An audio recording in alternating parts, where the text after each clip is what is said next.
시편 29편 1절에서 11절까지입니다.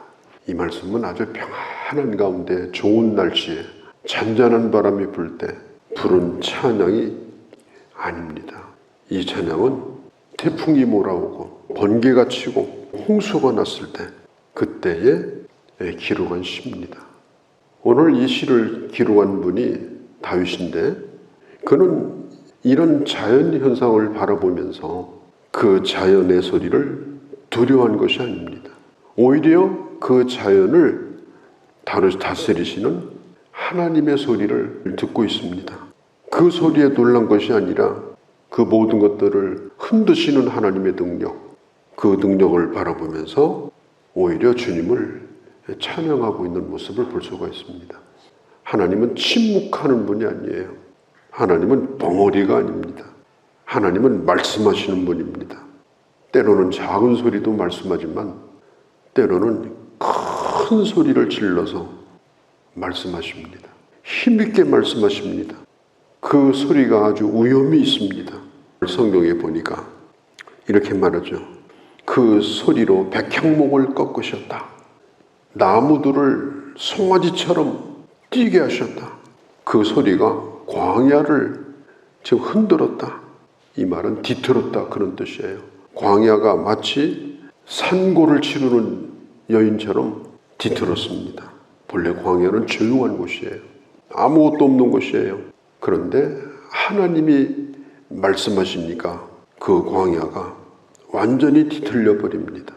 그 소리가 암사슴을 낙태케 만듭니다. 그 소리가 산에 불이 붙게 만들어 가지고 그 산을 완전히 벌거숭이로 만들어 버립니다. 모든 만물이 하나님의 소리 앞에서, 하나님의 말씀 앞에서, 하나님의 임재하심 앞에서 지금 반응을 합니다. 하나님의 소리는 누구도 귀를 막고 안 들을 수가 없는 겁니다. 자, 그러면 어떻게 우리가 하나님 앞에 설 수 있냐? 이런 하나님 앞에 우리는 과연 설 수 있는가? 설 수 없습니다. 그런데 설 수 있는 단 한 가지의 길이 있습니다. 용납되는 길, 그것이 뭐냐? 하나님을 예배하는 것입니다. 그리고 하나님의 음성을, 하나님의 말씀을 겸손히 듣는 것입니다. 시편 8편에 보면 하나님이 인간을 지을 때 천사보다 조금 못하게 지으셨다 그랬습니다. 육체적으로 볼 때 인간은 한없이 약하기 그지가 없습니다. 그런데 시편 8편을 보면 존귀와 영광으로 관을 씌워주셨다 그랬습니다. 그 모습으로 하나님 앞에 나와서 나보다 더 영광스럽고 나보다 존귀하신 그 하나님께 영광을 돌리라. 그래서 나를 존귀하게 해주신 거예요. 오늘 1절에 보면은 권능 있는 자들아. 이 사람들은 참 이상해요. 자기가 조금이라도 힘을 가지고 있다고 생각하면, 권능이 있다고 생각하면 그 힘을 가지고 큰 소리를 칩니다. 그 힘을 가지고 사람들을 호령합니다. 목소리를 높여가지고 자기 존재를 과시하려고 합니다.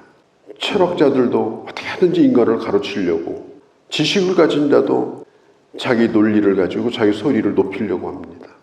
오늘 성경이 얘기하는 거예요.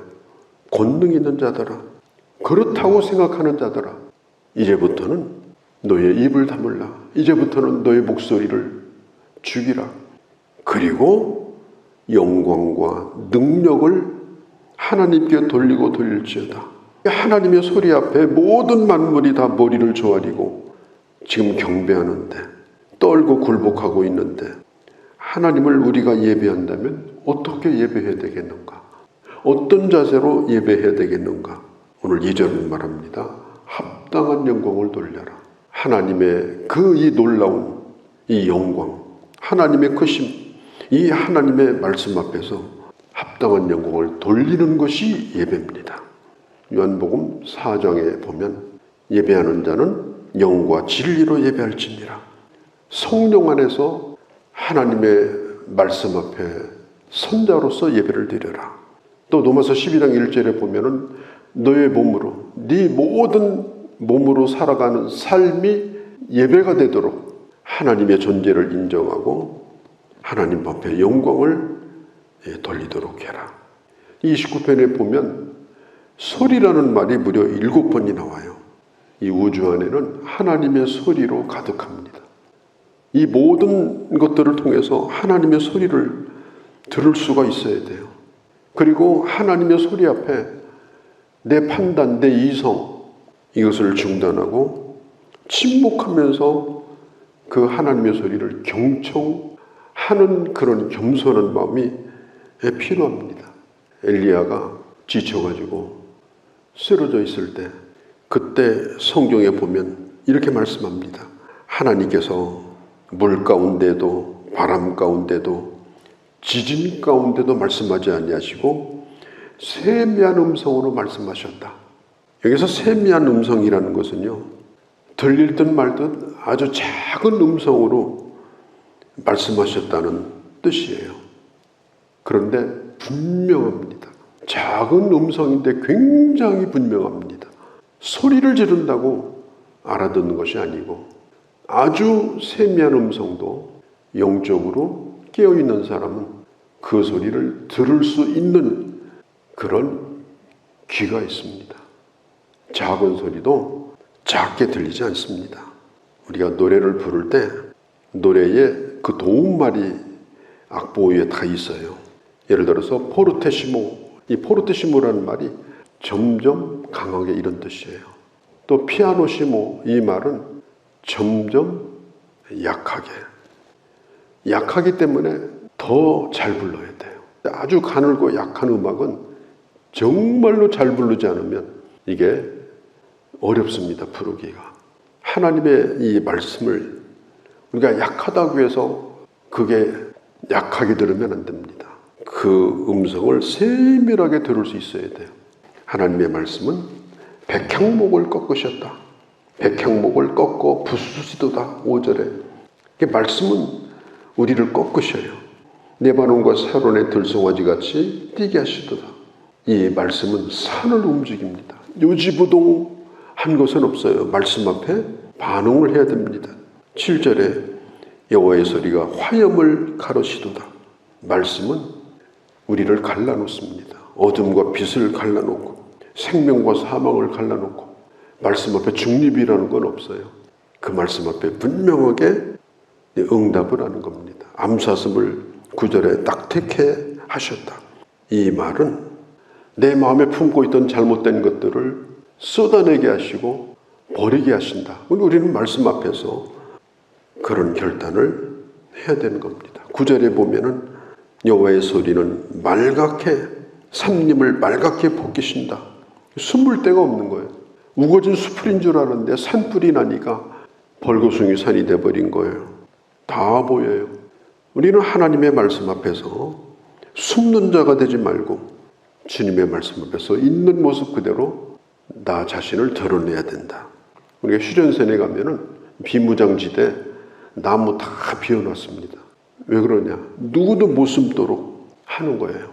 그러니까 남쪽에서는 남쪽 지역을 다 비워버리고 우리가 하나님의 말씀 앞에서 우리가 숨으려고 하는 자가 되지 말고 내가 바로 이런 사람이라고, 하나님 나를 치료해달라고, 나를 회복시켜달라고 하나님 앞에 구해야 되는 것입니다. 여기 보면은 영광이라 하도다. 이 말 외에는 다른 말을 할 수가 없어서 이 말만 하는 거예요. 영광이라 하도다. 우리가 뭐 맛있는 것을 먹는다든지 뭐 좋은 걸 본다든지 뭐 이렇게 할 때 어땠느냐 이러면 우리가 뭐 이랬다고 아주 좋은 표현을 하잖아요. 이 영광이라는 말은 내가 하나님을 만나고 하나님을 예배하고 그리고 내가 할 수 있는 가장 좋은 표현이 뭐냐? 영광이에요. 하나님 앞에 모든 영광을 돌립니다. 다른 말은 내가 할 수가 없습니다. 10절에 보면은 홍수 때에 좌정하셨으며, 홍수 때 좌정하셨으며, 저는 제 기억으로 1974년도에 제가 나가던 교회 목사님이 이 설교를 하셨어요. 홍수 때에 좌정하셨으며, 제가 큰 은혜를 받았습니다. 제가 어렸을 때인데도 이 말씀을 듣고 하나님은 홍수 위에 좌정하시는 분이다. 하나님의 사람은 홍수에 밀려가는 것이 아니라 그 홍수를 다스리고 계신 하나님 안에서 사는 사람이다. 욥이 고백한 것처럼 앞에 가도 길 없고 뒤에 가도 길 없고 인생 살다 보면 그런 때도 있지만, 그러나 그것에 파묻혀서 사는 것은 그리스도인의 삶이 아니다. 그 홍수를 주장하시고 그리고 나를 직접 다스리시는, 홍수를 다스리시는 하나님이 나를 다스리시고 홍수를 있게 하고 없게도 하시는 하나님은 나를 붙들고 계시다. 그 말씀을 수십 년 동안 묵상하면서 살고 있습니다. 홍수 위에 좌정하시는 하나님, 그 하나님이 오늘 나의 하나님이다. 왕으로 좌정하시듯 나의 고백은 그분은 나의 왕이시다. 나는 그분 앞에 영광을 돌릴 것이다. 그렇게 살아간다면 11절에 하나님이 복을 허락하신다. 이 말씀, 긴 얘기가 더 필요하지만 오늘 이 말씀을 우리가 깊이 생각하고 오래오래 기억하고 진정으로 하나님 앞에 영광을 돌리는, 그리고 하나님의 말씀 앞에서 인격적으로 응답하고 그리고 복된 자로 걸어가는 그런 주의 자녀들이 되어주시기를 바랍니다.